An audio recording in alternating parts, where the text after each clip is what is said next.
dia a todos. Sejam muito bem-vindos à ERAD CO, a Escola Regional de Alto Desempenho do Centro-Oeste. Eu sou o professor Wellington Martins, um dos organizadores do evento. Bom dia também a todos e todas que vieram para o ERI, nosso encontro maior. Daremos início agora à primeira atividade da ERAD, com a palestra do João Paulo aqui da NVIDIA, que eu gostaria de agradecer muito pela disponibilidade dele, tá? E agradecer à NVIDIA também. Vou ler rapidamente aqui a mini-bio dele. Bom, então a palestra é intitulada Nova Plataforma NVIDIA para HPC Inteligência Artificial. O João Paulo Navarro é cientista da computação e mestre em modelagem computacional pela Federal de Juiz de Fora, tendo dedicado boa parte da sua carreira desenvolvendo projetos de computação científica, simulação física e machine learning. Ele possui vasta experiência no desenvolvimento de algoritmos e técnicas de visualização voltadas ao processamento geofísico. Hoje, na NVIDIA, é arquiteto de soluções com foco em computação de alto desempenho e deep learning. Então, passo a palavra para o João. Muito obrigado. Obrigado, Wellington. Pessoal, bom dia. É muito bom estar aqui esse ano de novo para conversar um pouquinho com vocês sobre a NVIDIA. A gente tem algumas novidades. Alguém participou da edição do ano anterior? Algumas? Tá bom. Tem bastante novidade, tem bastante coisa legal para a gente conversar aqui. Eu acredito que todo mundo aqui conhece a NVIDIA, né? Quem conhece a NVIDIA aqui? Tá bom. Agora, quem conhece a NVIDIA aqui que não era parte de jogos? Opa, tá legal, tá legal. Costuma ser pior, tá muito bom. A ideia é a gente sair daqui com uma concepção um pouquinho mais ampla, assim, mais generalista de como que a NVIDIA vem caminhando ao longo dos últimos anos, né, e qual que é o futuro que a empresa vem tentando moldar, tanto influenciando a parte da computação como um todo, certo? Então, influenciando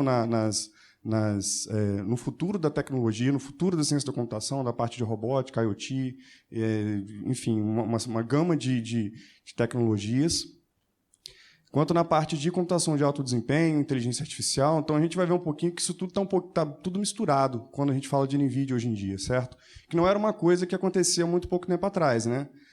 Se a gente falar 2, 3 anos atrás, ainda era uma coisa um pouquinho mais modesta, mais limitada à academia, limitada a centros de pesquisa, digo, a utilização de plataformas de computação usando GPU, né? Era uma coisa muito mais difícil de fazer há um tempo atrás, hoje ficou muito mais fácil, certo?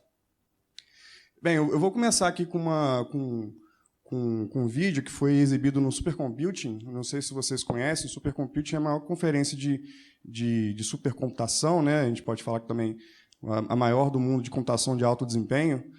Aconteceu semana passada, agora, certo? Semana passada? Essa semana. Lá em Denver, então, assim, é uma grande feira onde assim, os grandes participantes dessa indústria de computação, mais voltadas para desempenho, né? Então, você tem participantes como a AMD, como a Intel, como todos os vendors de hardware, de sistemas, como Dell, HP, IBM. São números absurdos. Assim. A feira são 13 mil pessoas.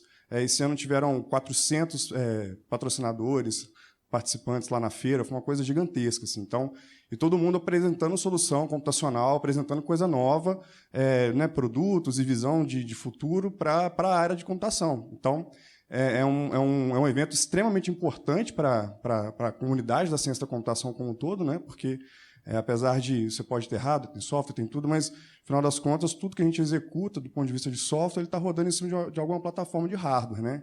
Então, lá é o momento que as pessoas...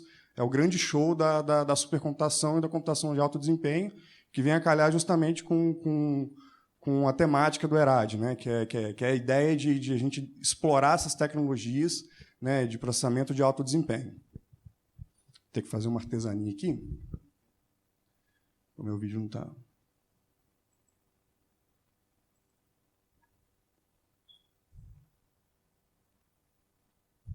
Deixa eu agora dar nossa...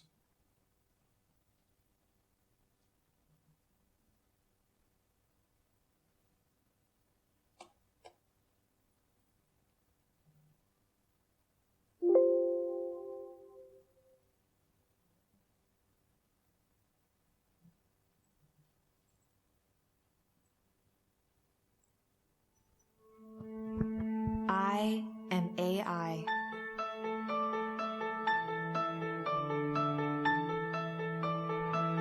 I am a creator, freeing our imaginations and breathing life into our wildest dreams. I am a guardian, keeping us safe on our way home. And wherever our curiosity takes us. I am a visionary. I am a visionary, anticipating the needs of others.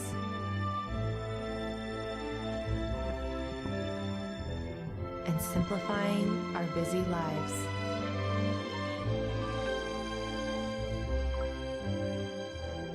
I am a protector, keeping our most magnificent creatures out of harm's way.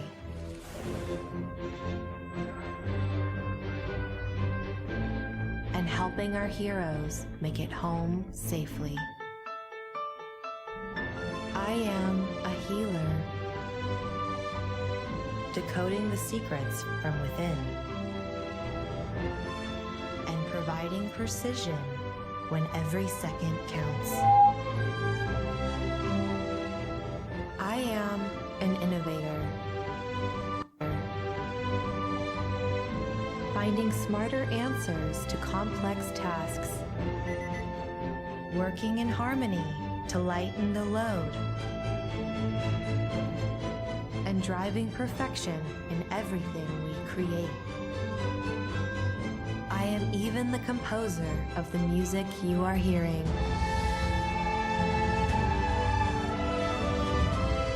I am AI, brought to life by NVIDIA, deep learning, and brilliant minds everywhere.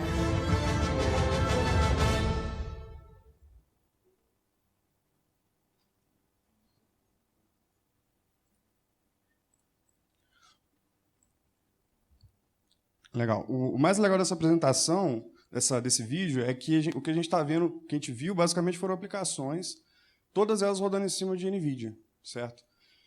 Então, a NVIDIA cresceu, né, digamos assim, ela evoluiu de uma empresa puramente da parte de games, né, de jogos, que eu acho que a maioria aqui conhece, para uma empresa de desenvolvimento de sistemas e de plataformas, né? Então, o que a gente viu ali, aplicações na área de computação gráfica, que é o DNA da empresa, né? Então, a gente sempre vai ter esse viés de computação gráfica, de efeitos visuais e por aí vai.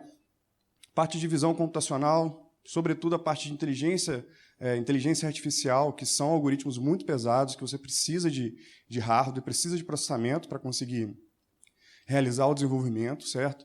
Parte de simulação física, simulação climática, simulação de partículas, enfim. Então, a gente viu algumas coisas aqui que estão sendo usadas hoje, é uma coisa que, para algumas aplicações, a gente pode parecer até meio high-tech, assim, né? Meio futurista e tal, mas é isso. Então, assim, a gente que está trabalhando na área da tecnologia, a gente tem que estar ligado e atento demais para todos esses movimentos que estão acontecendo na indústria, certo? E tentar se antecipar a eles e desenvolver os skills, as capacidades para conseguir participar desse futuro, certo? Que já está acontecendo, né? E um deles se chama computação acelerada por GPU. Né? Então, você sai do modelo tradicional, baseado só em programação em CPU, programação multithread, e vai para um modelo de computação heterogêneo, um modelo de computação híbrido, onde cada servidor, cada computador seu agora é composto por uma CPU e uma GPU. A CPU orquestrando o acesso ao disco, acesso ao sistema operacional, esse tipo de coisa, e a GPU só fazendo conta mais pesada. Tá bom? Então, é isso que a gente vai dar uma navegada por isso. Antes da gente tocar nesse assunto com um pouco mais de detalhe, se a gente der uma olhadinha na evolução que a gente vem tendo, né, só para dar uma contextualizada, desde o que a gente tinha e o que a gente tem hoje, e o que vai vir pela frente, a gente olhando lá um pouquinho lá na década de 90, a época dos PCs, né, a gente começa com a internet, os buscadores, toda aquela coisa. Depois você diminui um pouquinho a escala, vai para a parte de mobile. Então, celulares hoje é uma coisa muito importante para a gente, faz parte da nossa vida. E o que vai vir daqui para frente? Certo? a tendência é que a gente tenha o tal do Smart Everything. Né? Então, que você tenha sensores, que você tenha câmeras, que você tenha qualquer tipo de dispositivo eletrônico com algum tipo de inteligência embarcada na ponta, certo? Isso a gente está entrando nessa era, né, do IoT, do Internet das Coisas, mas o grande motor para esse tipo de aplicação, assim, obviamente a gente pode trabalhar com algoritmos diretos para fazer essa análise mais simples nos sensores, mas uma das grandes tecnologias que vai vir para alterar um pouco como essas coisas funcionam é a inteligência artificial, certo? Que são, basicamente, a inteligência artificial moderna, que a gente pode chamar assim, são os métodos baseados em aprendizado de máquina, né? Algoritmos de machine learning, algoritmos de deep learning, que combinados aí com essas tecnologias, a gente tem uma transformação diferente, um jeito de fazer código diferente, que, em vez de você programar explicitamente a máquina, você apresenta para ela um conjunto de exemplos, tá bom? E ela consegue identificar de forma automática os padrões e aí determina para você se aquela imagem é um cachorro, é um gato, se quantas pessoas tem na foto, se são pessoas, o gênero da pessoa, a idade, sorriso. A gente consegue fazer isso tudo hoje só olhando para dado, né? Então, o nosso papel como desenvolvedor é programar essas máquinas, né? E o que é interessante de a gente ver? Interessante é que é o seguinte: algumas tecnologias, como, por exemplo, vou falar um pouquinho aqui de carros autônomos lá na frente, né? Por que carros autônomos numa conferência num evento de computação de alto desempenho, NVIDIA, né? Tem tudo a ver, porque esse tipo de tecnologia, não só carros autônomos, mas máquinas autônomas de uma maneira geral, só está sendo viabilizada por conta desses algoritmos de inteligência artificial e machine learning, certo? Isso é um fato, isso é bem interessante. Por quê? Porque antes você não conseguia resolver tarefas simples usando as técnicas tradicionais de visão computacional e as técnicas tradicionais dessa parte de vídeos e imagens. Quando você bota esse ingrediente aí no meio, né, que é a parte de inteligência artificial, você dá um salto de qualidade absurdo. Você passa a conseguir fazer coisas que você não conseguia fazer antes e agora até com uma capacidade sobre-humana, né? Por exemplo, classificação de imagens. Um problema que conceitualmente é muito simples. Eu vou te dar um conjunto de imagens e você vai implementar um algoritmo que vai me dar uma resposta, dada uma nova imagem, qual que é a classe que está presente naquela imagem ali. Um cachorro, uma árvore, um gato, um sapato, cadeira, coisa assim. O algoritmo que a gente tinha há pouco tempo atrás, que melhor conseguia entregar, com maior acurácia, resolver essa tarefa, entregava coisa de 75% de chance de acerto, certo? De acuracidade. Agora, eu te pergunto, você vai botar um carro na rua que não consegue nem classificar se na frente dele tem um cone ou uma pessoa. Na verdade, ele vai conseguir com 75% de chance de acerto. Tem possibilidade, de condição disso ir para a rua? Nenhuma, né? Então, imagina, a gente não conseguia resolver nenhuma tarefa simples, que é a parte de classificação. Então, a gente foi trabalhando ao longo dos anos, isso desde lá de 2012, mais ou menos, 2014, foram desenvolvendo essa área. Então, hoje, esse problema de classificação de imagens é um problema resolvido. A gente tem algoritmos que entregam 99% de chance de acerto, né? A taxa de acurácia de 99%. É mais do que a média dos seres humanos. Então, se você pega, na média aqui, a gente vai acertar. Se todo mundo da gente que está aqui, se a gente apresentar 8 milhões, 7 milhões de imagens e pedir para a gente classificar na mão, a gente vai acertar 96% das vezes.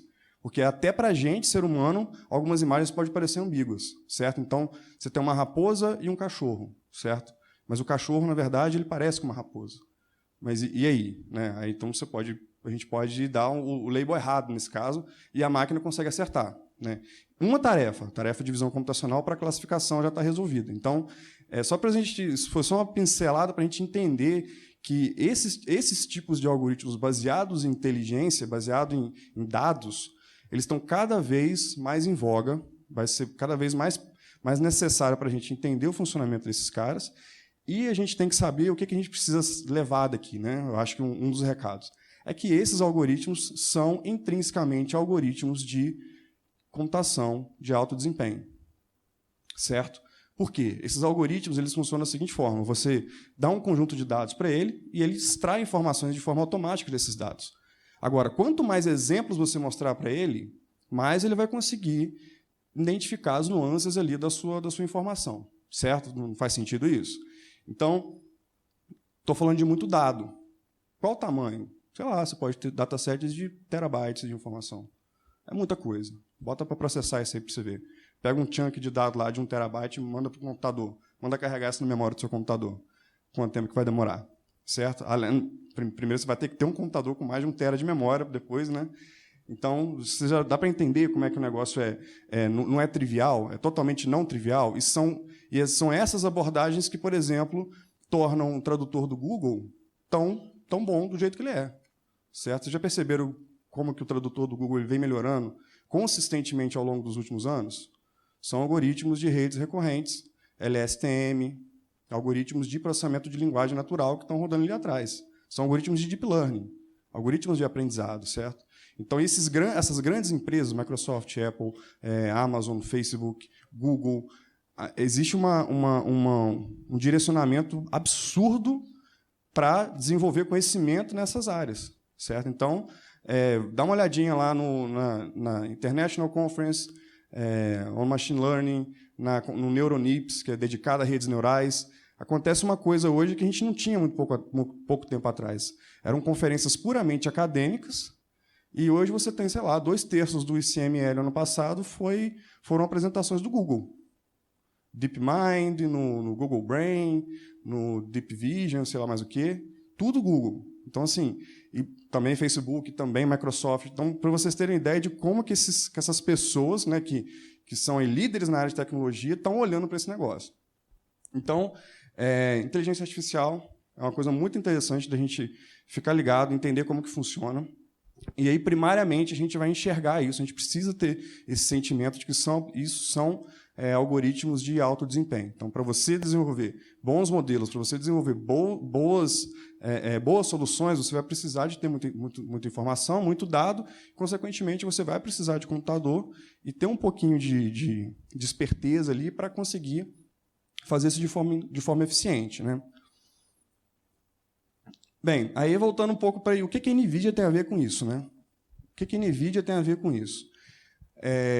Tudo começa lá com a GeForce, que é a GPU que a gente conhece, que é uma placa de jogo, né? Que a gente usa para entretenimento, para se divertir e tal. O que aconteceu? Aconteceu que algumas pessoas começaram a olhar para essa GPU como o processo, um jogo, nada mais é do que uma aplicação real-time de simulação de luz, simulação de interação de partículas, simulação de interação de física no ambiente, certo? Então, a gente pode entender um jogo como uma aplicação de alto desempenho também, né? Então, a GPU, desde lá do começo dela, lá em 93, quando ela foi projetada, ela foi desenhada para ser um grande processador que conseguisse desenvolver, entregar throughput para aplicações gráficas, certo? Aí, alguns malucos lá em 2005, 2000 e um pouquinho antes disso, começaram a enxergar. Falei, gente, e se eu usasse esse negócio para fazer simulação física e tentasse, e não somente para fazer processamento gráfico? Será que funciona? Aí o pessoal, opa, funciona. Então, meu desempenho aqui, comparando, se eu coloco um chip de CPU, um chip de GPU, meu desempenho aqui aumentou. Aumentou 2 vezes, 3 vezes, 4 vezes, 20, 30, 40 vezes, dependendo da aplicação. E a NVIDIA foi e fez assim, falou o seguinte, opa, então, peraí. Então, ao invés de você fazer gambiarra para programar isso usando pipeline gráfica, eu vou abrir uma API, uma linguagem de programação, para você conseguir desenvolver usando esse dispositivo, certo? Aí surgiu o CUDA, Computing Unified Device Architecture, que é a linguagem de programação para a gente programar uma GPU, tá bom? E aí, o que acontece? Os requisitos gráficos para você jogar um jogo bem, para você, né, conseguir entregar um throughput razoável ali, em tempo real de um jogo, ter um frame rate adequado, existem alguns requisitos para você conseguir fazer isso funcionar bem do ponto de vista de arquitetura. Só que quando você está falando de simulação física, você está falando de algoritmos de análise de dados e todas essas coisas, a característica do seu hardware ele deve mudar um pouquinho. Primeiro, porque quando você está jogando um jogo, um pixel ele é quantizado de uma forma um pouquinho mais frouxa, né, digamos assim. Eu preciso, para representar a cor, com 1 inteiro e 8 bits, eu consigo ter uma representação de, basicamente, a combinação de de 3 inteiros, 8 bits, eu consigo ter uma representação de praticamente todas as cores que estão no meu espectro visível. Certo? Agora, isso é verdade para quando eu estou fazendo simulação de terremoto, por exemplo, simulação de movimento de marítimo, simulação de climático? Não. Na verdade, você tem que ter, para resolver equações diferenciais de forma precisa, certo? E fazer com que o algoritmo convirja, você vai ter que ir para a precisão inteira. Né? Então, float 32 bits. Ou mais do que isso, float 64 bits. Agora, uma GPU de jogo precisa ter isso? Não. Então, ela não vai ter isso. Então, a GPU de jogo não atende um novo requisito, que é: eu preciso de unidade de processamento de ponto flutuante de 32 bits. Certo? Então, as novas GPUs que foram sendo criadas depois disso foram para atender demandas que não são puramente da área de games. Certo? A gente precisa entender isso, porque em algum momento da nossa vida a gente vai chegar e vai olhar: poxa, estou precisando de NVIDIA aqui para fazer conta. E você vai ver que a GeForce é muito mais barata do que as GPUs da linha Tesla, que é essa GPU aqui do meio, que é esse carinha que eu estou falando. Mas por que ele é tão mais caro assim? Existe todo um contexto por trás disso. Né? Conectividade, você está falando de GPUs que conseguem conversar com várias GPUs dentro de um sistema numa velocidade muito superior ao barramento PCI Express, memória mais rápida, quantidade de cores, muito mais cores do que as GPUs de jogo. Então, isso é bem interessante a gente notar a diferença, tá bom? A gente provavelmente vai voltar nisso aqui lá mais para frente, quando a gente dá uma olhadinha um pouquinho mais para a arquitetura da GPU do jeito que como ela é hoje, né? Mas aí, ainda dando um pouquinho mais de contexto nesse surgimento da NVIDIA, a lei de Moore, né, que foi cunhada lá pelo fundador da Intel, dizia que a gente conseguiria dobrar a capacidade de processamento das nossas máquinas simplesmente a cada 1 ano, 18 meses, só aumentando o número de transistores dentro do chip. Então, fazendo chips mais apertadinhos ali e com mais transistores, a gente conseguiria aumentar o desempenho desse cara. Isso foi verdade durante muito, muito tempo, certo? Até que a gente chegou aqui em 2010, os processadores começaram a entrar num platô. Então, por questões até físicas mesmo, né? Você não consegue diminuir a matéria a tal ponto. Vai chegar no átomo ali e não vai ter como. Você vai ter que procurar por outras estratégias para conseguir entregar desempenho. Então, existem outros fatores que são importantes também, que é tipo temperatura. Então, você não pode ter um chip tão pequeno ou tão grande, porque você vai ter problemas de superaquecimento, de temperatura. E aí, quanto mais alta a temperatura do seu chip, menor tende a ser o desempenho que ele vai entregar. Isso é bem interessante. Aí surge a NVIDIA, surge esse modelo de computação, e aqui é interessante, né, em 2010, eu falei que em 2012, mais ou menos, esses algoritmos de aprendizado, aqui calha um momento seguinte: a internet está a pleno vapor, aqui em 2010.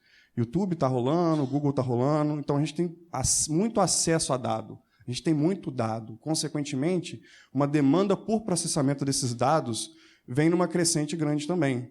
E aí bate de frente no momento onde as arquiteturas de referência que a gente sempre usou, que é basicamente a CPU, não consegue entregar mais o desempenho que a gente precisa.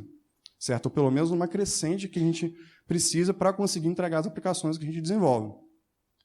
Aí entra esse ambiente de computação acelerada, uma arquitetura híbrida, onde você tem uma CPU funcionando junto com uma GPU. Né?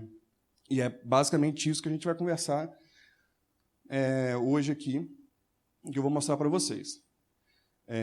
E agora, uma coisa bem interessante, né? Isso aqui foi um ponto que o pessoal tocou lá no Supercomputing, né? Sobretudo o CEO da NVIDIA, que ele apresentou o mercado de HPC, né, de computação de alto desempenho, como um mercado, como um universo em expansão. Por quê? Porque quando você fala de computação de alto desempenho do ponto de vista mais clássico, você vai olhar para quê? Você vai olhar para centros de pesquisa. Certo? Você vai olhar para a indústria do petróleo, que sempre tiveram, historicamente, um volume de informações muito grande para serem processados. Então, como é que vocês acham que a gente faz simulação, que a gente faz previsão do tempo hoje? Alguém tem ideia? Alguém quer dar um chute aí, uma dica? Simulação. Perfeito. É isso. Simulação climática. A gente tem uma série de equações diferenciais parciais, muito grandes, certo? Então, as equações por si só já são complexas, certo? E o ambiente, o horizonte que você tem, o grid que você tem de informação para processar e realizar a solução dessas equações é gigantesco também, certo? E aí você tem a diferença.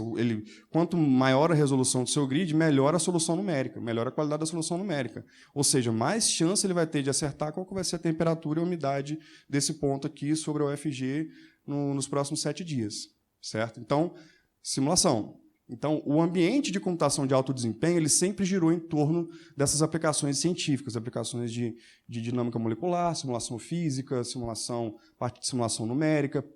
Muito do que a gente desenvolve hoje na parte de ciência de materiais, antes de você ir lá experimentar e fazer, você realiza simulações computacionais para conseguir fazer algumas previsões e tomar algumas premissas, certo? Então, a parte de simulação é importantíssima no desenvolvimento científico, né? Só que isso, hoje, passa a ser só um dos pilares da computação de alto desempenho. Por quê? Porque surgiram outros elementos em volta que vão vindo também buscando as técnicas que começam aqui, como, por exemplo, programação de GPU. Programação de GPU começa aqui, o pessoal fazendo simulação de partículas, essas coisas. E aí, com o tempo, o nego falou, poxa, mas se está funcionando bem para computação de alto desempenho, clássica, né, para a parte de simulação, por que eu não posso pegar isso e aplicar também na área de machine learning, que também é uma área que me consome, que necessita de muito poder de processamento, certo? E aí começa. Então, esse universo ele vem se expandindo. Então, a gente vem saindo aos poucos desses ambientes puramente de simulação, de centros de pesquisa, e vem democratizando essas técnicas para um conjunto de áreas muito mais abrangentes. Então, isso quer dizer o quê? Quer dizer que, por exemplo, para você fazer um algoritmo que eu vou botar uma câmera ali, essa câmera vai contar quantas pessoas tem aqui no nosso ambiente, uma coisa que hoje é super trivial de fazer. Se você der uma olhada no requisito de hardware para conseguir fazer isso de forma eficiente, você vai começar a ficar assustado. Por quê? Porque você não vai conseguir fazer isso com uma CPU, com 16 cores. Não vai fazer. Olha, aí começa. Então, o que você tem que fazer? Aí você vai ter que otimizar o seu código, vai ter que trabalhar no seu modelo, vai ter que trabalhar a forma como você busca o dado no disco, vai ter que trabalhar a forma como você faz o streaming do vídeo, desde sendo capturado aqui até lá. Então, o componente de rede já importa também. Certo? E isso são coisas que a gente não tinha necessidade disso há pouco tempo atrás. E hoje tem. Tá bom? Então, você pode, eventualmente, usar algum tipo de processamento na ponta, botar uma GPU na ponta para fazer um pré-processamento e trabalhar com dado só com a informação que você precisa e transmitir pela rede só isso. Certo? Então, a tendência é que isso surja cada vez mais no nosso dia a dia. Certo? Então, a gente, como desenvolvedor, a gente precisa estar atento a isso. Então, esse universo de HPC ele vem se expandindo de forma considerável. Isso aqui a gente já conversou basicamente, né, então a NVIDIA, quando ela entra na jogada para compor esse ambiente de computação heterogênea, a gente começa a entregar desempenhos aqui que só com ambientes com CPU a gente não conseguiria. Né? E um dos recados que eu gostaria de deixar aqui para vocês hoje, que vocês estivessem bem alinhados com relação a isso, é enxergar a NVIDIA hoje como uma empresa que trabalha com o conceito de plataforma. Né? Então, não é mais só a empresa que fabrica o chip gráfico e entrega ali para você jogar e ponto final. Existe toda uma cadeia aqui no meio que vai importar. Então, quando você está fazendo lá a sua... Então, dessa aplicação que eu usei como exemplo aqui, aplicação vou contar pessoas aqui dentro de uma sala. Eu falei de várias coisas. Eu falei de rede, eu falei de acesso ao disco, eu falei de, eventualmente, como que você vai acessar o dado na memória também, aonde que vai estar essa rede sua treinada, enfim, uma série de componentes aqui. Então, só o processamento não quer dizer muita coisa. E isso acontece com muita frequência. Você chega, você tem um sistema que está com uma determinada cara, não, vou atualizar aqui, vou migrar ele de CPU para GPU. Aí você bota em GPU e vê que tem um desempenho meio que pífio, assim, não funciona bem. Mas aí é culpa da GPU? Aí quando você vai fazer um profiling do negócio, você vê que não é culpa da GPU, porque o dado nem chegou na GPU, porque, na verdade, o gargalo era a rede. Então, a gente precisa enxergar um sistema de computação hoje em dia como de fato, um sistema. Certo? Então, tudo importa. O hardware importa, os drivers, os SDKs importam, a forma como você implementa os algoritmos, até você chegar na aplicação aqui em cima.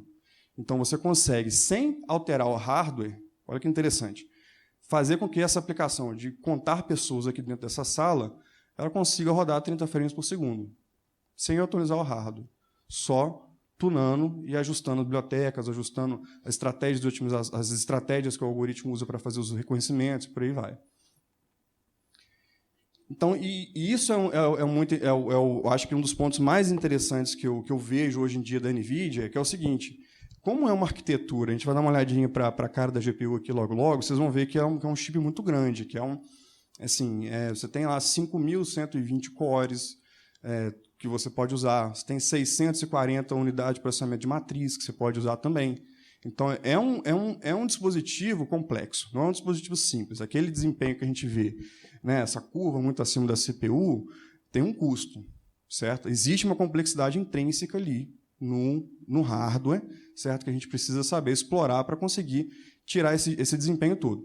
Então, essa complexidade gera o quê? Gera o seguinte, que você pode fixar esse hardware e ficar trabalhando aqui no nível do software e dos drivers aqui em cima, sobretudo das aplicações, dos algoritmos, e ganhar desempenho sem mexer no hardware, certo? Isso que é o mais interessante.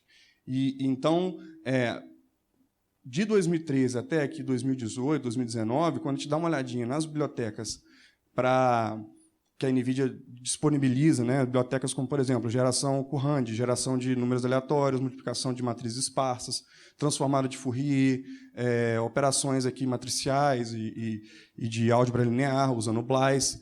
E a gente dá uma olhadinha no quanto que essas bibliotecas evoluíram, né? Então, é isso. A ideia é que você consiga melhorar o software e adicionar qualidade, adicionar performance só fazendo otimizações.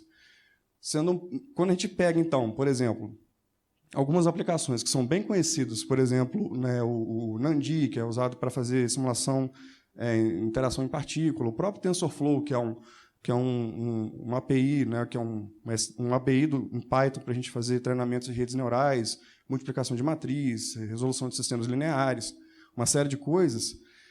A gente olha a evolução que esses caras tiveram ao longo dos anos, é bem interessante. Aqui eu estou fazendo justamente isso. Fixei meu hardware. Uma placa, uma GPU Tesla V100, modelo Tesla V100. Fixo esse cara, atualizo o software somente e diminuo aqui em quase 3 vezes o meu tempo de processamento. Certo? Isso é muito interessante. Bem, esse slide aqui ele é horroroso, mas ele é importante para a gente entender também um pouquinho. Tem uma sopa de letrinhas gigantesca aqui, tem que matar o indivíduo que fez ele, mas vamos com calma, vamos passo a passo, para a gente entender aqui, porque isso aqui é muito importante para a gente agora ter uma visão um pouquinho mais clara de onde que a NVIDIA está nessa história toda, tá bom? Começando aqui de baixo, a gente tem toda a plataforma de hardware, isso é importante, certo? Ou seja, você precisa ter o físico ali para rodar o negócio, certo? Então, pegou lá o seu notebook, pegou lá o seu computador, está usando um servidor que tem uma GPU, 2 GPUs, 4 GPUs. É o primeiro ponto, você precisa ter o cara físico ali para conseguir explorar esse desenvolvimento usando computação acelerada com GPU. Aí entra a parte da NVIDIA bem mais baixo nível. Então, você está no nível, depois que você subiu do hardware, você está em drivers, você está em alguns SDKs, alguma coisa ali conversando com o sistema operacional. Aí você vem toda a parte de bibliotecas que são disponibilizadas pela NVIDIA para você conseguir fazer algumas tarefas que são mais corriqueiras sem ter que ficar reinventando a roda, certo? Com uma garantia, uma certa garantia de que a solução que você está usando ela já vai estar bem otimizada. Por exemplo, você quer fazer multiplicação de matriz, certo? Vários workloads diferentes, a gente precisa realizar esse tipo de operação. Multiplicação de matriz, enfim, resolução de sistemas lineares, esse tipo de coisa. Se você pegar para implementar o seu código CUDA do zero, você talvez demore um pouquinho para chegar lá, vai conseguir o desempenho, legal. Só que é mais provável que uma biblioteca onde, por exemplo, que está sendo desenvolvido por 50, 100 pessoas lá dentro da NVIDIA, que você tenha um desempenho um pouquinho melhor do que você fazer a sua solução do zero, certo? Em determinado momento.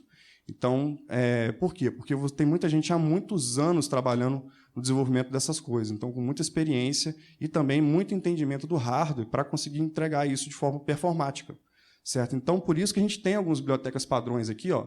Agora, aqui nessa camada, que eu falei, por exemplo, transformada de Fourier, o Blaise aqui. A gente tem gente da NVIDIA especializada e focada em escrever isso e oferecer isso como uma API. Então, você pega o seu código lá em C, pega o seu código em Fortran, pega o seu código em Python e utiliza essas bibliotecas aqui para tentar acelerar o seu código de alguma forma. Se alguma coisa que você precisa não está contemplada aqui, você vai escrever a sua biblioteca do zero. Quer dizer que você não possa fazer a sua biblioteca? Não, quero implementar o meu Blaise. Claro que você pode fazer isso, né? Fique à vontade. Mas, se você precisar um pouquinho mais de agilidade para entregar, para desenvolver, escrever um código, eventualmente, se você usar uma solução que já está aqui disponível, você vai tender a conseguir entregar isso de forma um pouquinho mais rápida. E aí vem a parte onde a NVIDIA não está diretamente, que é a parte das aplicações, de fato. Aqui ainda eu estou no nível de frameworks, né? Então, por exemplo, os frameworks para a gente fazer deep learning, né? O TensorFlow do Google, o MXNet, o Chainer, o PyTorch. A NVIDIA não participa diretamente com esses caras, só de forma indireta, ajudando aqui fazer com que essas pessoas aqui consigam utilizar tudo isso aqui de forma eficiente. Então, quando você roda um PyTorch em GPU, um TensorFlow em GPU, pode ter certeza que o back-end dele foi programado em C++, em C, C++ e CUDA, certo? Usando toda essa stack que veio daqui de baixo até aqui em cima, né? E ainda para o uso das aplicações, de fato, para quem desenvolve mesmo, escreve o software, aí você aqui em cima, então, por exemplo, se você, vamos voltar aqui no exemplo de divisão computacional, que a gente está, o nosso algoritmo de contar pessoas, você vai tentar usar um TensorFlow da vida aqui para escrever uma aplicação dessa, certo? Então, esse cara está usando a NVIDIA em algum nível aqui. Seja no nível do hardware, no nível do driver, no nível das bibliotecas implementadas para você conseguir fazer esse reconhecimento, até o seu ponto mais de cima, que é a aplicação de fato. Isso aqui a NVIDIA não faz. Isso aqui quem faz são as pessoas, é a comunidade, certo? Então, a NVIDIA, ela hoje trabalha como um fornecedor de ferramentas, tá bom? Então, tanto de hardware quanto de software. E aí, né, dado esse leque de possibilidades, dado a necessidade de desenvolvimento de vocês, aí vocês escolham o que é mais adequado e o que pode se encaixar para a aplicação. No contexto de supercomputação, voltando aqui um pouquinho para a área de HPC, a gente tem uma lista, que é a lista dos top 500, né, que são os 500 maiores supercomputadores do mundo. Você cria um centro de supercomputação, você pega um benchmark, um programa conhecido, que é o LINPACK, que é uma espécie de um solver de sistema linear, e você bota o seu computador para resolver aquilo. Aí você mede quantas operações de ponto flutuante por segundo você conseguiu realizar usando aquele seu supercomputador, certo? Qual que é o tamanho desses computadores que estão ali no topo do top 500? Né? São grandes, bem grandes. Então, estou falando de o maior supercomputador do mundo que a gente tem hoje, que é usado para a área militar lá nos Estados Unidos, que é usado para simulações nucleares, que é usado para simulação física, para biomedicina, para simulação química. O Summit ele tem 27 mil GPUs, certo? O footprint desse cara é o quê? Deve ser uns 2, 3 dessa nossa sala aqui, tudo de computador. Então, são geladeiras, assim, né? Racks, certo? Cada rack desse aqui deve ter mais ou menos uns 10 nós de processamento.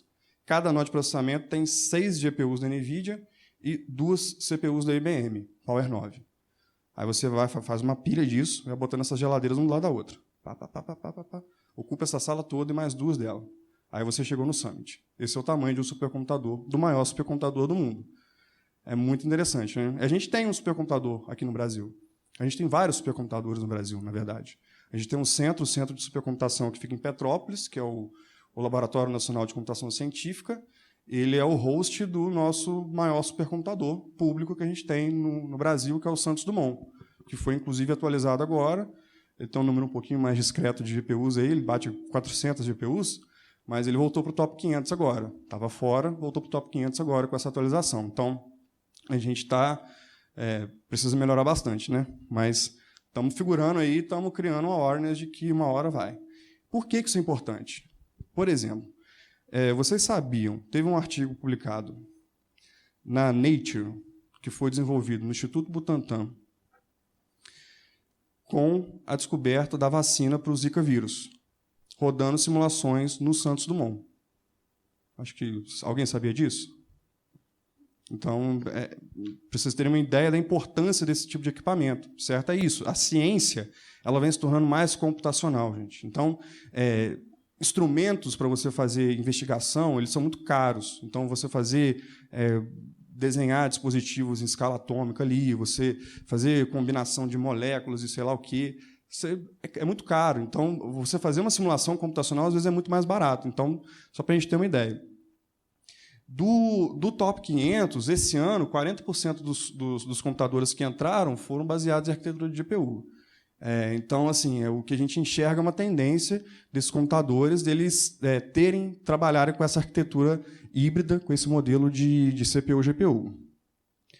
E aí a gente necessariamente sai de um conceito que a gente tinha antes, que é o conceito de weak nodes, e vem para um conceito de strong nodes. Então, você vai ter servidores, computadores com mais capacidade de processamento, né? Antes, como é que era um computador puramente com CPU? O que ele teria? Vai ter uma lâmina ali, pequenininho, um servidorzinho, certo? Ele é comprido assim, só que fininho, com 2 sockets de CPU, cada um ali com 20 cores, sei lá, enfim, 16 cores, 18 cores. E você faz o quê? Faz um catatal desses caras ali um lado do outro, certo? E a gente viu que, bem, e se eu fizer o contrário? Na verdade, eu não vou ter um monte de servidor, vou ter menos servidores, esses servidores vão ser mais densos.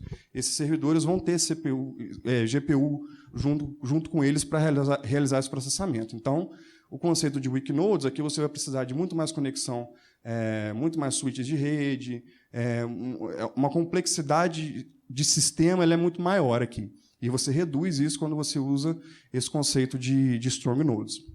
A GPU que geralmente a gente usa no data center, que compõe esses clusters, esses grandes supercomputadores, é essa GPU aqui, que é uma GPU num formato bem interessante. Ela não é o barramento PCI Express, ela é um barramento deitadinho, assim, para aumentar a superfície de contato. Isso faz com que a gente consiga fazer com que várias GPUs dentro de um sistema, ou para alguns sistemas, como o sistema da IBM, a gente faça com que a CPU troque informação com a GPU numa velocidade muito mais rápida, certo?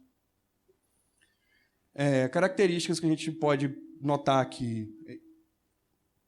Enquanto a melhor CPU que a gente tem hoje, ela vai te entregar mais ou menos, acho que é 48 threads, certo? Então, tem 24 cores. Eu vou ter essa GPU aqui, ela tem 5.000 cores.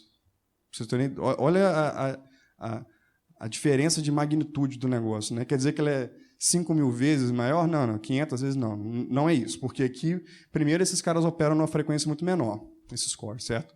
Mas é para a gente ter noção do seguinte: são dispositivos totalmente diferentes, certo? E que você precisa de técnicas de programação também diferentes para conseguir fazer com que esse cara opere na maior capacidade. E a GPU tem memória. Isso é interessante. Por que a GPU tem memória?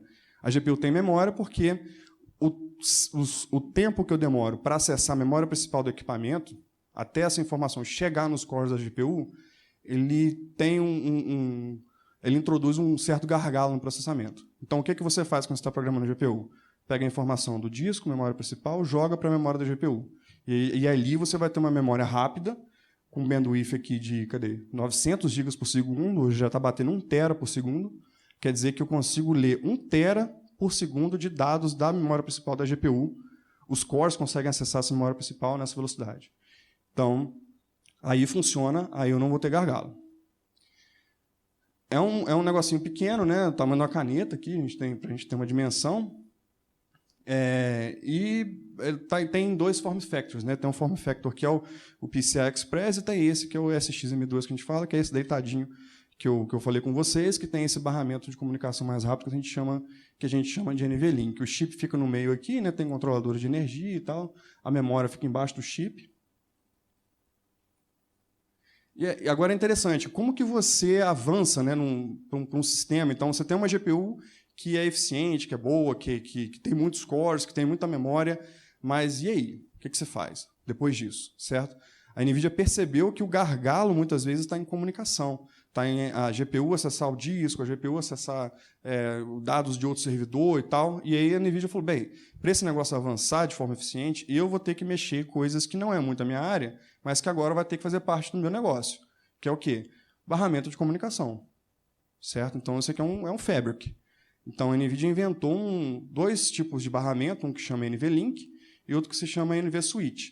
Esses caras, para a gente ter uma noção de dimensão, um barramento PCI hoje consegue entregar 30, 40 gigas por segundo aí, né, de largura de banda. Esse cara aqui já bate na casa dos... esse cara aqui é outra maluquice, mas o NVLink já bate na casa de 300 gigas por segundo, gigabits.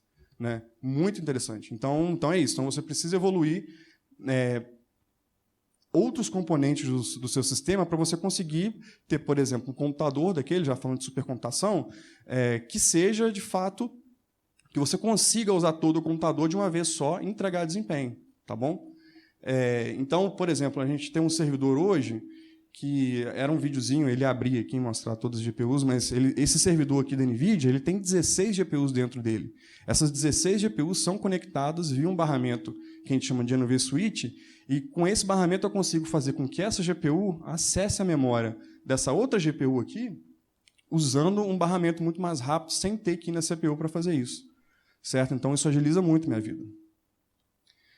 E aí, quando a gente dá uma olhada nos clusters de computação baseados em GPU, quando a gente vê o comparativo de throughput, né? Então, imagina que se você tivesse um cluster só com CPU, entregando aqui, com 60 servidores, cada servidor com dois sockets de CPU.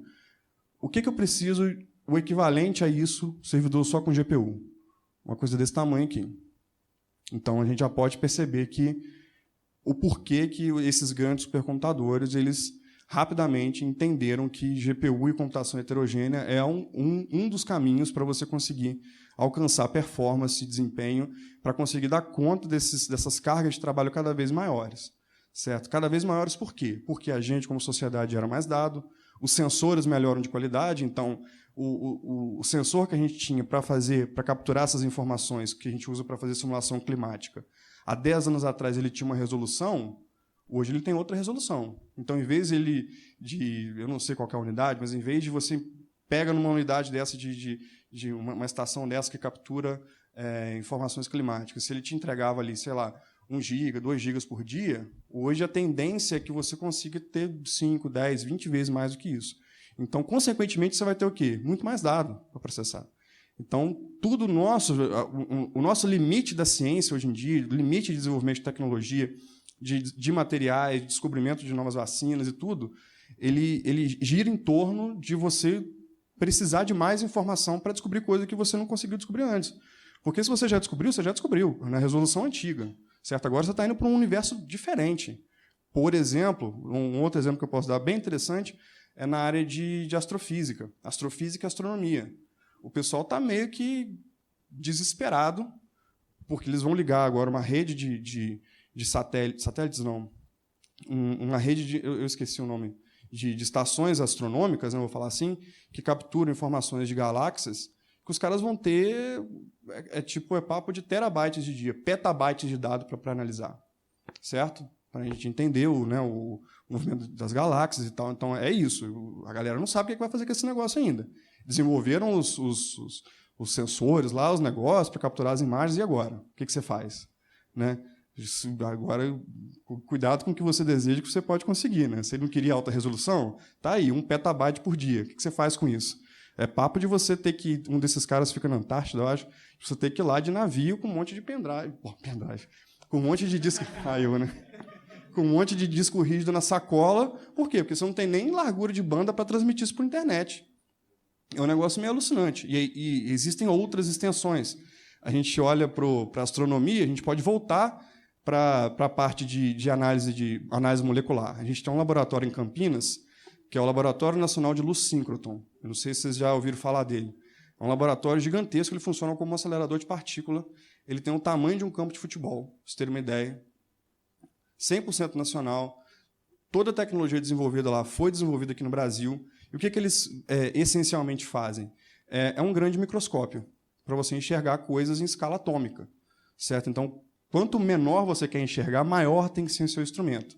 E o throughput dos caras é isso. O throughput de uma das linhas de luz lá que você vai usar para fazer a visualização em nanoescala é tipo 300 GB por segundo. Vai gerar 300 GB de dado por segundo. Processa isso aí. Vai lá.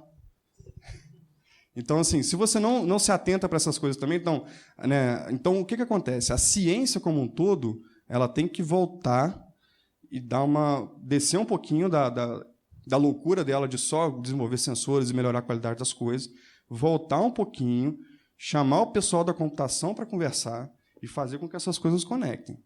Existe um laboratório igual o Sirius, que é esse lá de Campinas. O Sirius é o nome do facility, né, que o pessoal fez. Depois vocês procuram, LNLS, Laboratório Nacional de Luz Síncrona. Existe um igual a ele no mundo, na Suécia, que eles estão cortando um dobrado. Por quê? Porque eles pensaram só em desenvolver a infraestrutura para conseguir visualizar as coisas. Mas não tem poder de computação. Eles não têm cluster de computador lá, não tem time de cientista da computação. Então, agora, eles estão tendo que correr ao contrário, fazendo um monte de gambiarra para tentar funcionar. E os Sirius, desde o começo, eles têm um time de cientista da computação que vem se preocupando com todas essas questões de desempenho, e é muito importante, né? Acho que a gente está começando a ficar sem tempo, né? Deixa eu passar isso aqui.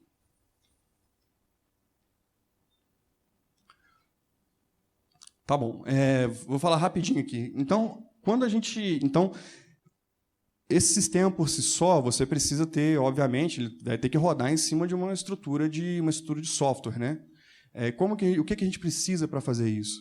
Isso é um momento muito interessante, porque toda a stack de software hoje em dia importa, né? Que nem eu falei, que nem a gente conversou aqui. Por exemplo, amanhã a gente vai ter uma palestra do pessoal da Mellanox.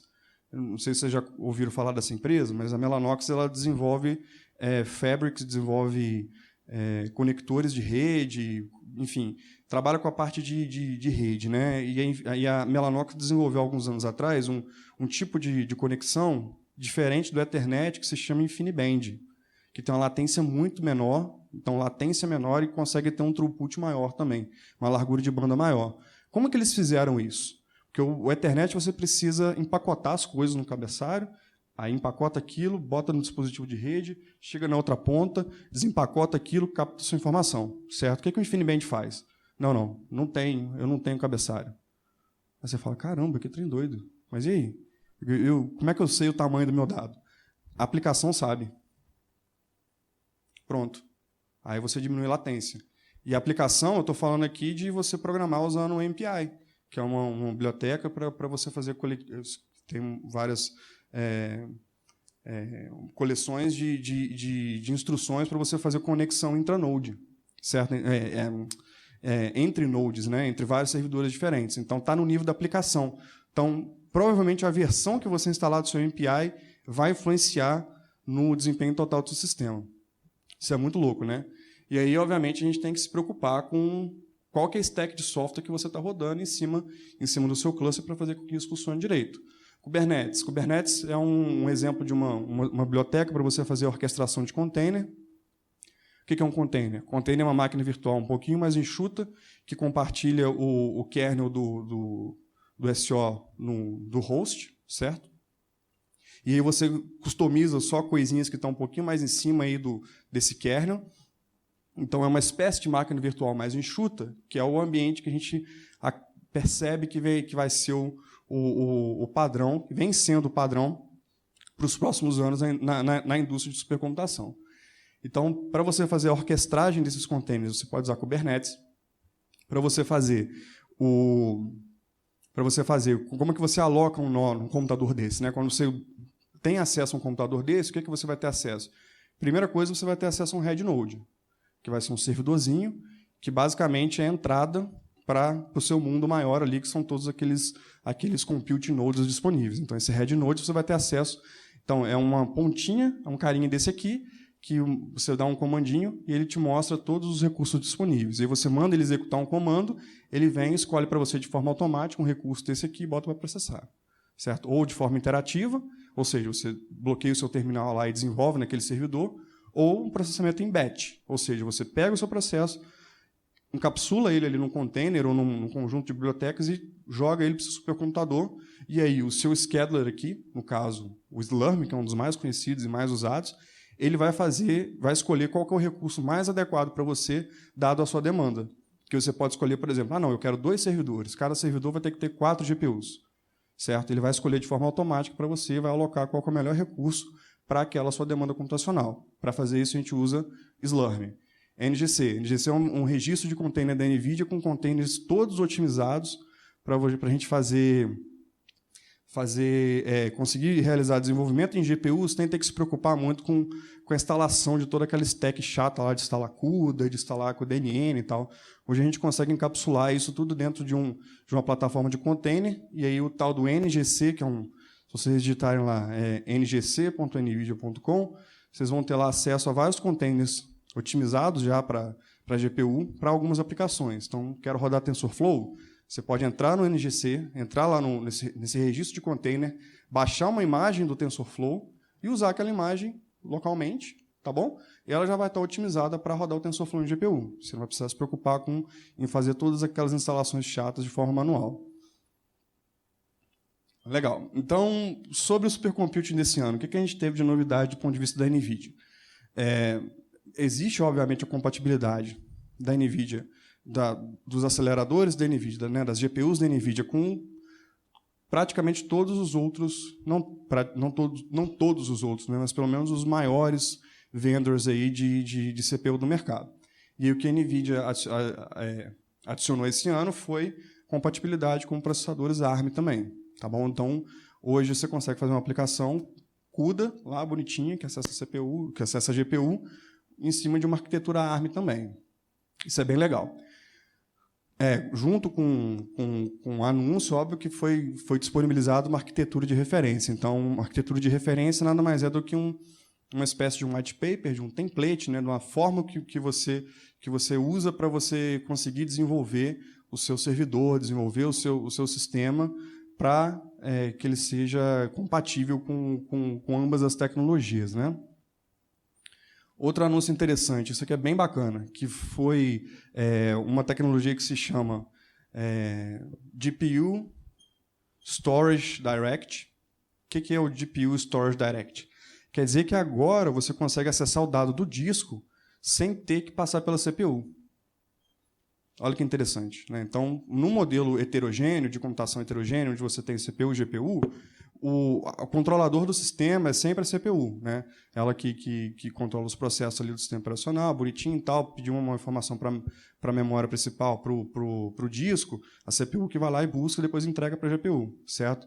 Agora a gente conseguiu fazer um bypass, então eu não preciso mais necessariamente, nesse caso aqui, pedir informação para a CPU. O que isso gera para mim? Gera para mim um throughput muito maior.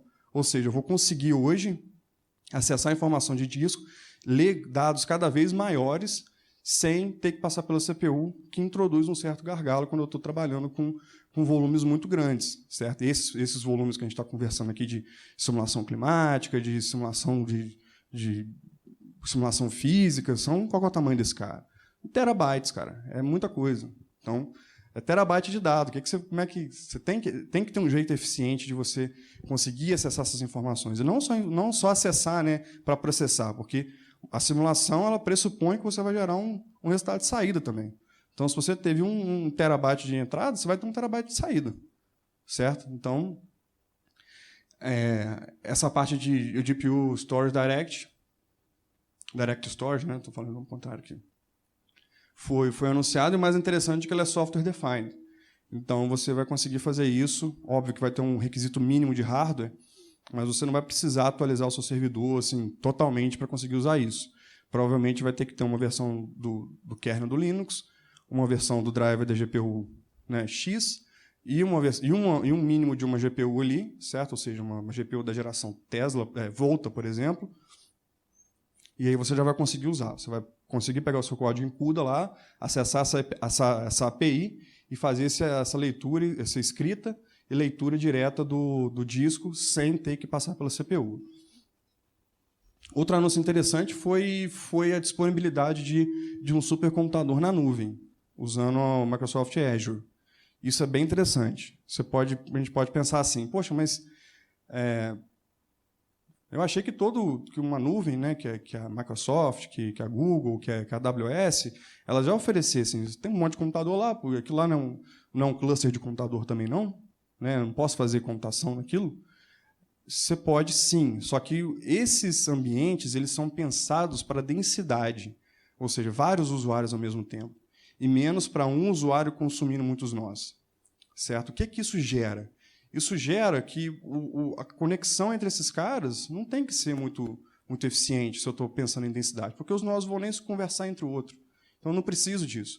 Então, classicamente, você não tinha ambientes de computação de alto desempenho as a service, certo? De forma fácil. Aí, agora a Microsoft colocou isso disponível. Então, você consegue acessar até 800 GPUs dentro de um mesmo requisito, ali, dentro de uma mesma aplicação. De forma, óbvio, você tem que ser performático, né?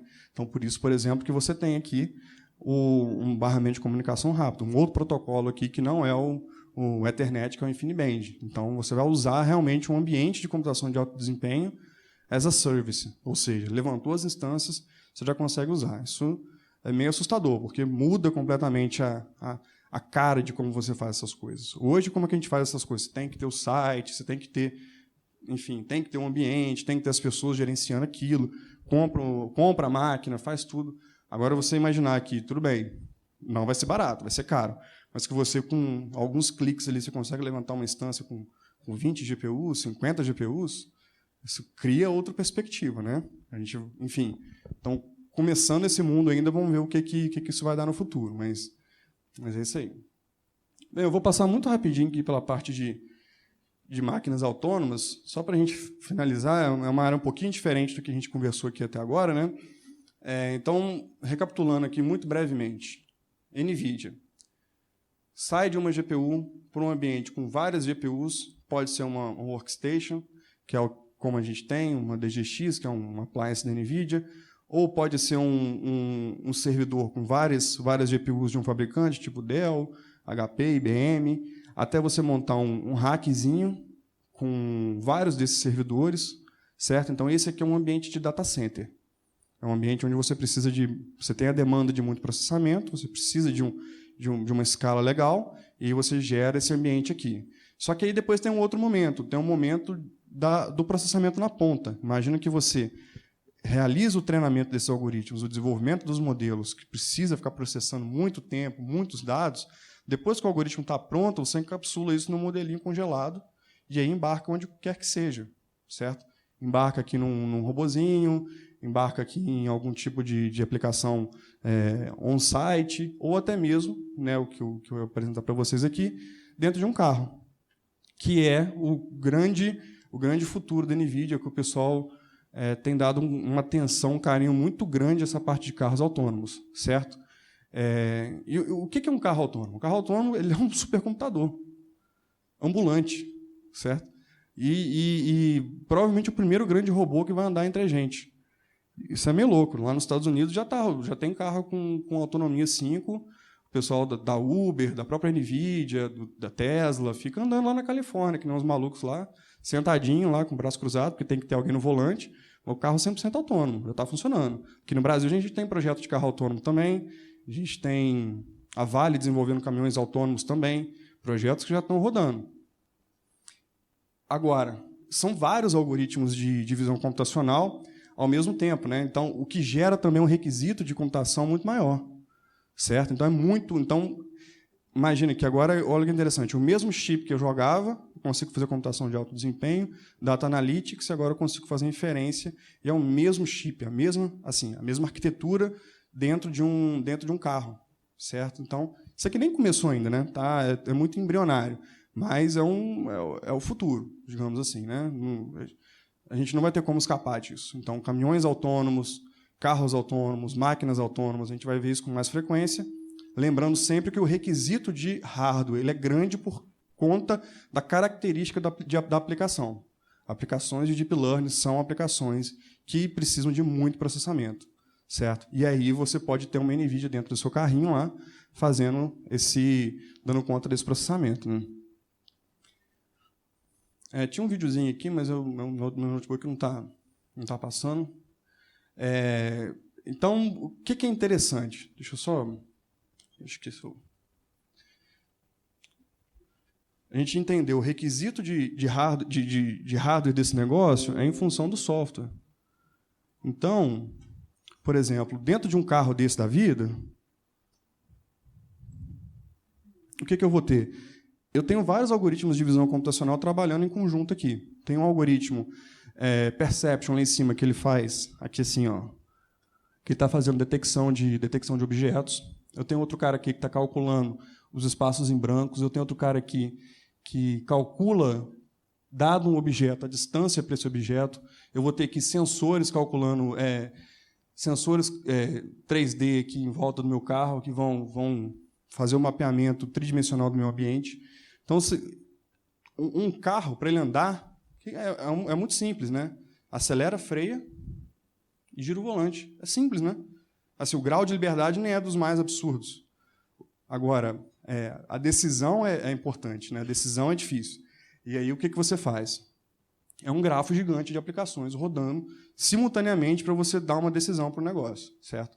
Então, aí vocês já conseguiram, vocês são inteligentes, eu tenho certeza, vocês já conseguiram entender que o requisito de hardware para isso também é pesado.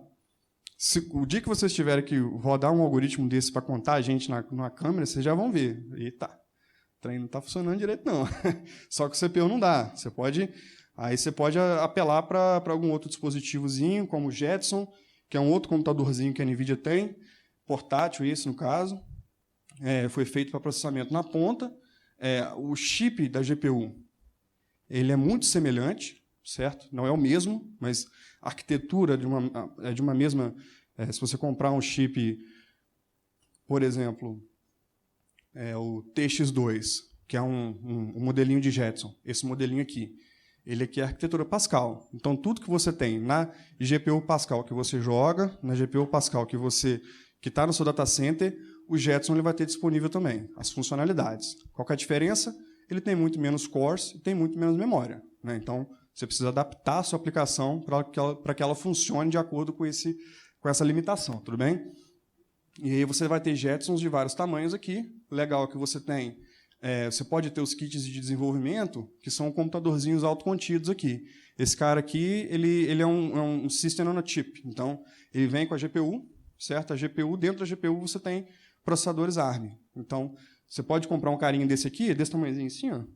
Você pode comprar um carinha desse aqui, se você ligou ele na tomada, plugou aqui a saída de energia, tem um sistema operacional, o Ubuntu rodando aqui, certo? Então, você pode programar esse cara com uma GPU. Aonde que eu uso isso? Eu uso isso quando eu estou pensando em fazer computação na ponta. Eu preciso de um pouquinho mais de desempenho. Por exemplo, se você fosse usar um Raspberry para rodar um algoritmo de detecção de objetos, você vai perceber que ele não dá conta. Aí você pode usar um Jetson para fazer fazer essa tarefa. Então é isso, gente. O interessante disso tudo que a gente conversou aqui, ó, se você quiser usar a sua placa de jogo, por favor, façam isso, inclusive, né? Para de jogar um pouquinho, experimenta lá rodar uns códigos em CUDA, sei lá, dá uma brincadinha, dá para fazer mais coisa com a sua GPU, tá, gente? Além de jogar. Ela vai rodar o CUDA, certo? Você vai conseguir programar a sua GPU de jogo. 1060, 1070, 1080, 2080, qualquer GPU de jogo que você consegue programar ela. Instalou o driver da NVIDIA lá, instalou a API do CUDA, acabou. Você vai conseguir programar. No seu data center, no seu carro ou no seu dispositivo na ponta, você também vai conseguir rodar NVIDIA graças aqui a essa visão unificada de arquitetura que é a linguagem CUDA. Tá bom? Bem, pessoal, acho que é isso que eu tinha para falar para vocês. Obrigado, viu?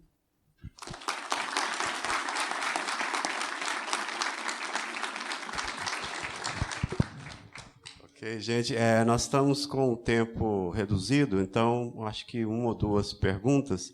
Agora, João, você vai ficar aí à tarde, se alguém quiser te procurar, né? Tá, então ele vai dar um mini curso, agora cedo, mas vai ficar aí à tarde, tá? Então, tempo para uma ou duas perguntas. Alguém quer fazer alguma pergunta, por favor? Ok, vou levar o microfone. Porque está sendo gravado.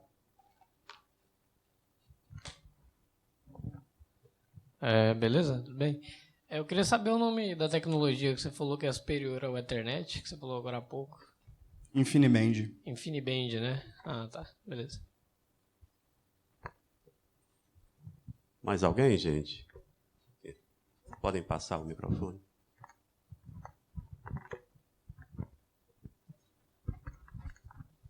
Acerca de outras arquiteturas de GPU, como por exemplo a AMD, tem alguma plataforma também de desenvolvimento? Sim, não o CUDA. O CUDA é proprietário da NVIDIA, só roda em GPU da NVIDIA. Existe o OpenACC e o OpenCL, que são outros padrões que você pode programar, que você usa para programar GPU, inclusive o GPU da NVIDIA também. Então, o OpenCL e o OpenACC.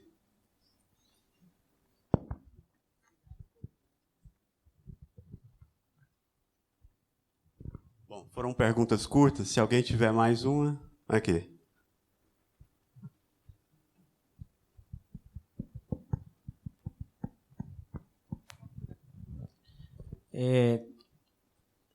Com a entrada, digamos assim, o surgimento das GPUs, a gente pode observar uma mudança, né, na arquitetura de computadores em si. As GPUs, elas provocaram o surgimento digamos assim, no ensino da computação em si, uma mudança na disciplina, por exemplo, arquitetura de computadores, que a gente, quando estudou arquitetura de computadores, estudava os registradores, a forma que o processador, no caso, trabalhava. Então, a gente vê ali que tem assunto para, sei lá, mais uma ou duas disciplinas novas. É isso mesmo? Eu acredito que sim. Eu acredito que sim. E aí é interessante que essas coisas andam meio que em conjunto, assim, né? Tipo, por exemplo, a linguagem de programação, o CUDA, né? À medida que ele vai evoluindo, ele vai gerando requisitos de hardware, então esses caras ficam comutando informação do que você precisa ter no hardware para você conseguir programar bem a GPU e programar de forma mais fácil. Por exemplo, uma thread na GPU não tinha contador até o CUDA 9, agora tem. Certo? Então, só que aí você tem que alterar o seu hardware para ele conseguir ter essa informação. Isso muda muita coisa, né? Então, é isso. É uma nova disciplina. É uma nova disciplina, é um novo conceito, né? E vai expandir cada vez mais, porque agora a gente tem GPU da Intel e GPU da AMD também. Certo? O que vai vir de ponto de vista de arquitetura, a gente está super curioso para saber também. Mas é um modelo. Tanto é que os próximos grandes supercomputadores nos Estados Unidos são computadores em escala hexa, né? Hexaflop, é uma coisa gigantesca. Assim. É 10 vezes, 12 vezes maior do que o maior supercomputador que a gente tem hoje. Já foram definidos, vai ser no modelo de GPU da Intel, GPU, CPU Intel, e o outro GPU, CPU da AMD. Certo? Então, sim, modelo baseado em computação, usando aceleradores, eu acho que é um caminho meio que sem volta. E a gente vê também em escalas menores, né? O Jetson, por exemplo, é um System on a Chip com CPU e GPU no mesmo chip. Os caras dentro de carro também é o mesmo esquema. É um processador que a gente chama de Tegra, que é o que tem a CPU e a GPU. Então, essas coisas vão... A gente vai ter que se readaptar aí a forma como que essas coisas são apresentadas para se adaptar a essa nova realidade, né? Ok. Bom, pessoal, só lembrando o seguinte, que agora cedo ainda vai ter, então, o minicurso OpenACC, né? E que nós temos no pátio do INF uma exposição lá acontecendo, Enigma, Mulheres na Computação. Convido vocês a circularem lá. Tem oficinas também, procurem saber no site, tá? Vamos agradecer mais uma vez aqui o João Paulo.